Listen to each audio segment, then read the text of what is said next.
Hey, first grade.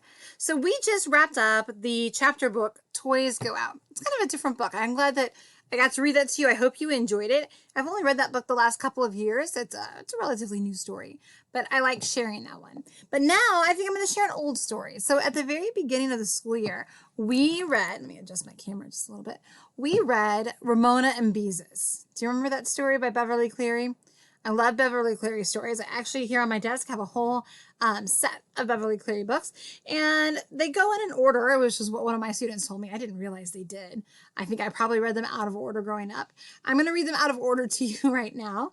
I don't think you have to read one to necessarily understand the other, but we are going to read, are you ready for this? Ramona the Brave. So Ramona, Ramona's a mischief maker. She is one of those kiddos that trouble just kind of follows her wherever she goes. She never means to cause trouble, but she just always seems to be getting into something. So we're going to read the story, Ramona the Brave. Chapter 1, Trouble in the Park.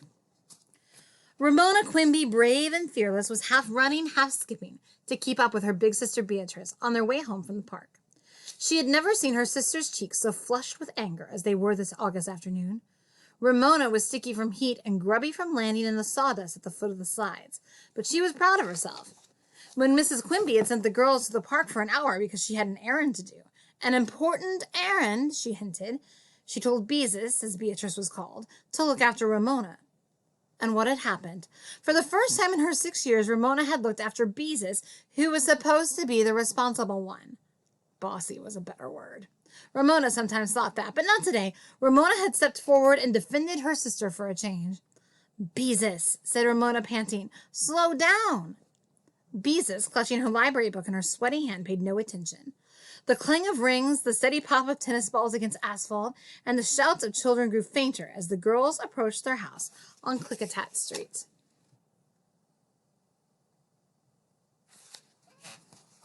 Ramona hoped their mother would be home from her errand, whatever it was. She couldn't wait to tell what had happened and how she defended her big sister. Her mother would be so proud, and so would her father when he came home from work and heard the story. Good for you, Ramona, he would say. That's the old fight. Brave little Ramona. Fortunately, the car was in the garage, and Mrs. Quimby was in the living room when the girls burst into the house. Why, Beezus, said their mother, when she saw the flushed and sweaty faces of her daughters, one angry and one triumphant. Beezus blinked to hold back the tears in her eyes. Ramona? What happened to Beezus? Mrs. Quimby was alarmed. Don't ever call me Beezus again. Beezus's voice was fierce. Mrs. Quimby looked at Ramona for the explanation, and Ramona was eager to give it. Usually Beezus was the one who explained what had happened to Ramona. How she dropped her ice cream cone on the sidewalk, or cried when Beezus would not let her pick it up, or how she tried, in spite of the rules, to go down a slide head first and had landed on her face in the sawdust. Now Ramona was going to have a turn. She took a deep breath and prepared to tell her tale. Well, when we went to the park, I slid on the slides a while, and Beezus sat on the bench reading her library book. Then I saw an empty swing. A big swing, not a baby swing, over the wading pool. And I thought since I was going to be in the first grade next month, I should swing on the big swings. Shouldn't I, Mama? Yes, of course. Mrs. Quimby was impatient. Please go on with the story. What happened to Beezus? Well, I climbed up in the swing, Ramona continued. Only my feet wouldn't touch the ground because there was this big hollow under the swing. Ramona recalled how she had longed to swing until the chains were slack in her hands and her toes pointed to the tops of the fir trees. But she'd sensed that she'd better hurry up with her story or her mother would ask Beezus to tell it. Ramona never liked to lose an audience. And I said, Beezus, push me. And some big bad boys heard me, and one of them said, Ramona, eager to be the one to tell the story but reluctant to repeat the words, hesitated. Said what? Mrs. Quimby was baffled. Said what, Ramona? Beezus, what did he say? Beezus wiped the back of her wrist across her eyes and tried. He said, in bare eagerness to beat her sister at telling what had happened overcame Ramona's reluctance. He said, Jesus, Beezus! Ramona looked at her mother, waiting for her to be shocked. Instead, she merely looked surprised, and could it be amused? And this is why I never, never, never want to be called Beezus again, said Beezus. And all the other boys began to say it too, said Ramona, warming to her story. Now that she was past the bad part. Oh, Mama, it was just awful. It was terrible, all those big awful boys. They kept saying, Jesus, Beezus, and Beezus, Jesus. I jumped out of the swing and I told them. Here Beezus interrupted. Anger once more replaced tears. And then Ramona had to get in on the act. Do you know what she did? She jumped out of the swing and preached a sermon. Nobody wants a little sister tagging around preaching sermons to a bunch of boys, and they weren't that big either. They were just trying to act big. Ramona was stunned by this view of her behavior. How unfair of Beezus when she had been so brave, and the boys had seemed big to her. Mrs. Quimby spoke to Beezus as if Ramona was not present. A sermon. You must be joking. Ramona tried again. Mama, Beezus was not going to give her little sister a chance to speak. No, I'm not joking. And then Ramona stuck her thumbs in her ears, waggled her fingers, and stuck out her tongue. Oh, I just about died. I was so embarrassed. Ramona was suddenly subdued. She had thought Beezus was angry at the boys, but now it turned out she was angry with her little sister too. Maybe angrier. Ramona was used to being considered a little pest, and she knew she sometimes was a pest, but this was something different. She felt as if she were standing aside looking at herself. She saw a stranger, a funny little 6-year-old girl with straight brown hair, wearing grubby shorts and an old t-shirt, inherited from Beezus from the Camp Namanu, printed across the front. A silly little girl, embarrassing her sister so much that Beezus was ashamed of her. And she'd been so proud of herself because she thought she was being brave. Now it turned out that she was not brave. She was silly and embarrassing. Ramona's confidence in herself was badly shaken. She tried again. Mama, Mrs. Quimby felt her older daughter deserved all her attention.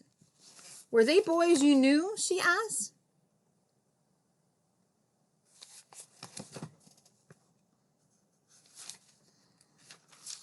Sort of, said Beezus with a sniff. They go to our school, and now when school starts, all the boys in the 6th grade will be saying it. 6th grade boys are awful. Well, they will have forgotten by then, Mrs. Quimby tried to be reassuring. Beezus sniffed again.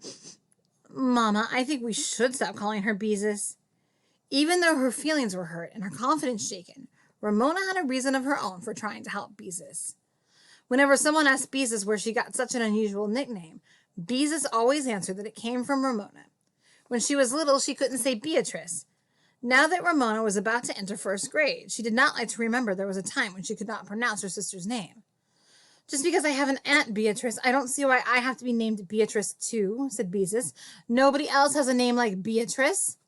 Well, you wouldn't want a name like everyone else's, Mrs. Quimby pointed out. I know, agreed Beezus, but Beatrice? Yuck, said Ramona, trying to be helpful, but her mother frowned at her. How about Trissy? She suggested hastily. Beezus was rude. Ugh, don't be dumb. They would call me Sissy Trissy or something. Boys in the 6th grade think up awful names. Nobody ever calls me anything but Ramona Kimona. Ramona could not help thinking what an awful nickname might be interesting to have. Why not just be Beatrice? Nobody can think up a bad nickname for Beatrice. Oh, yes, I guess you're right, agreed Beezus. I'll have to be plain old Beatrice with her plain old brown hair. Well, I think Beatrice is fancy, said Ramona, who also had plain old brown hair but did not take it so hard. Agreeing with Beezus, Beatrice gave Ramona a cozy feeling, as if something unusually pleasant had taken place. Beezus honored Ramona with a watery smile, forgiving her at last for the moment for preaching a sermon. Ramona felt secure and happy. Agreeing was so pleasant she wished she and her sister could agree more often. Unfortunately, there were many things to disagree about. Whose turn it was to feed Picky Picky the old yellow cat? Who should change the paper under Picky Picky's dish? Whose washcloth had been left sopping in the bathtub because someone had not wrung it out? And whose dirty underwear had been left in whose half of the room? Ramona always said Beatrice was bossy because she was older. Beatrice said Ramona always got her own way because she was the baby, and because she always made a fuss. For a moment, all this was forgotten. Mrs. Quimby smiled to see her girls at peace with one another. Don't worry, Beatrice. If the boys tease you, just hold your head high and ignore them. When they see they can't tease you, they'll stop. The two sisters exchanged a look of complete understanding. They both knew this was the sort of advice easy for adults to give, but difficult for children to follow. If the boys remembered Beezus might have to listen to Jesus Beezus for months before they gave up. By the way, Ramona, said Mrs. Quimby, as Beatrice went off to the bathroom to splash cold water on her face, what did you say to the boys at the park? Ramona, who had flopped back on the couch, sat up straight. I told them they were not supposed to take the name of the Lord in vain, she said, in her most proper Sunday school voice. That's what my Sunday school teacher said. Oh, I see, said Mrs. Quimby. And what did they say to that? Ramona was chagrined because she knew her mother was amused, and Ramona did not like anyone to be amused when she was serious. Wasn't I right? Well, that's what I learned in Sunday school. She was filled with uncertainty by her mother's amusement, as well as her sister's anger over the incident. Of course you were right, dear, although I don't suppose a bunch of boys would pay much attention. Mrs. Quimby's lips were not smiling, but amusement lingered in her eyes. How did the boys answer? Ramona's confidence wilted completely. She was seeing that little girl in the park who was not the heroine she thought she was after all. They laughed, Ramona said in a small voice, feeling sorry for herself. Poor little Ramona, laughed at and picked on. Nobody understood how she felt. Nobody understood what it was like to be 6 years old, and the littlest one in the family, unless you counted old Picky, and even he was 10 years old. Mrs. Quimby gave Ramona a big hug. Well, it's all over now, she said. Run along and play, but please don't play Brick Factory this afternoon. Don't worry, Mother. I don't have any bricks left. Ramona felt that her mother should be able to see that running along and playing was impossible on a hot summer afternoon when everyone Ramona's age had gone to the beach or the mountains or to visit a grandmother. The 2 weeks the Quimbys had spent in a borrowed mountain cabin in July now seemed a long time away. Who was she supposed to play with? Summer was boring, long and boring. No bricks left for the game of Brick Factory, which she and her friend Howie had invented. Nobody to play with, and Beezus with her nose in a book all day. Not having any place to run along to, Ramona sat looking at her mother, thinking that her fresh haircut and touch of eyeshadow made her look unusually nice this afternoon. She wondered if her mother would tell her father about the incident in the park, and if they would have a good laugh over it when they thought Ramona could not hear. She hoped not. She did not want her father to laugh at her. Seeing her mother looking so nice made Ramona recall the reason for the trip to the park. What was your errand that you didn't want to drag us along on, she asked. Mrs. Quimby smiled a different smile, exasperating and mysterious. Shh, she said, her finger on her lips. It's a secret, and wild horses couldn't drag it out of me. Ramona found secrets hard to bear. Tell me, Mama. Mama, please tell me. She threw her arms around her mother, who had a good smell of clean clothes and perfumed soap. Please, please, please. Learning a big, juicy secret would help make up for Ramona's unhappy afternoon. Mrs. Quimby shook her head. Please, please, with a lump of sugar on top. Ramona felt she could not bear not knowing this very minute. If I told you, it wouldn't be a secret anymore, said Mrs. Quimby. That, Ramona felt, was just about the most exasperating sentence ever spoken by a grown-up. All right, so we're going to have to find out what Mrs. Quimby's errand was. How mysterious. All right, guys, I will see you on Monday. Have a great day.